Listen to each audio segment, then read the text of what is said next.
السلام عليكم. واحد سألنا أمس قال لي المومري معقولش ينزلوا لنا إعدام؟ قلت له ليش في حكومة، ليش في قضاة؟ أكيد بينزلوا لنا إعدام، طبيعي بيلفقوا على كل التهم، وإحنا نستاهل وهو يستاهل وأحمد حجر يستاهل واللي وصفوه بالسكرتير حق مصطفى المومري يستاهل وأحمد علاوي يستاهل، لأنه إحنا من رضخنا وإحنا من خلينا هذه الجماعة تدوس علينا. هذه الجماعة لا لا أمان ولا لا دين ولا لا مذهب ولا لا طريق سديد ولا شيء، تعادي كل من يقول لا لا. مصطفى المومري وأحمد حجر وأحمد علاوي والأخ الثاني الرابع كلهم بذمتنا وإحنا بذمتهم، نستاهل. عاد الحوثي قلت لكم شو تدخل لنا لكل بيت، شهتك عرضك وهتك عرضي، دام أنا ساكت وأنت ساكت. ها يا تكون معي يا أقصيك، هذا نظامه. الحوثي نظامه كده، برضو الأخوان المسلمين كده، يا تكون معي يا أغتالك، يغتالك على طول، ما فيش مزح. هذه الجماعات الدينية التي شوهت بديننا الحنيف. يعني مصطفى المومري ايش تهمته؟ أحمد حجر ايش تهمته؟ أحمد علا وهذا ايش تهمته؟ قالوا انه في فساد، انه الشعب اليمني جاع. هل كذبوا؟ هل فسقوا؟ هل اتبلوا؟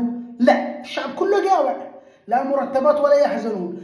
انت تشي توقع دولة وما تشيش تسلم رواتب، تشي توقع دولة وتسرق الناس. يا اخي انت توقع دولة، اشبع الشعب، اشبعه عشان الشعب يواليك، مش انك تقوم ترهبه. المرة الأولى أصحاب تهامة عدم مربعة مع الطفل هذاك، وذلوا أي شخص بيحاول يقول للحوثي لا. واليوم يأخذوا الأربعة الإعلاميين وكلبشوهم عشان يقولوا للناس اصمتوا اصمتوا اسكتوا. قلت لكم ما بقي إلا السروال يحلوا لنا، ما بقي إلا السروال يحله بس، ما عاد باقي معانا يشلوا لنا. ما فيش رواتب، ما بوش غاز نفط كله، ما فيش كهرباء، ما فيش ضريبه يشل منك يا رجال. انت تبيع ما بارد يشل منك كرتون ماء ضريبه داخل صنعاء. هذه الحكومات اللي الان على اساس بتحكمنا، كل واحد ايش يشي خارج الثاني من الاول. تخيل انت، يموت واحد من الحوثي قالوا شهيد، يموت واحد من الاخوان المسلمين قالوا شهيد، يموت مواطن يستاهل. طيب انا نروح نطرح لكم البلاد ونخرج، انا نروح، ما انا معوش دوله تقبلنا، ما باش بياس يسافر المواطن، ما معوش بياس يسافر، يهيج منكم يطرح لكم البلاد والعباد ويمشي. لازم ان نحن نوقع الا متراس، لازم الا تركبونا. لا خليتم بني ادم يعيش في بيته، ولا خليتونا يشتغل في شغله، ولا خليتونا يوقع محايد حتى، ولا خليتونا يتكل عليك رحمة الله يا عفاش. يا تخيل ب 2011 لكانوا عملوكها، لكن شنو نوصل لهذا المواصي؟ الله يحبط عملكم يا الأخوان المسلمين. اديتوا لنا كم من هيني الآن يدعس على كم من شريف.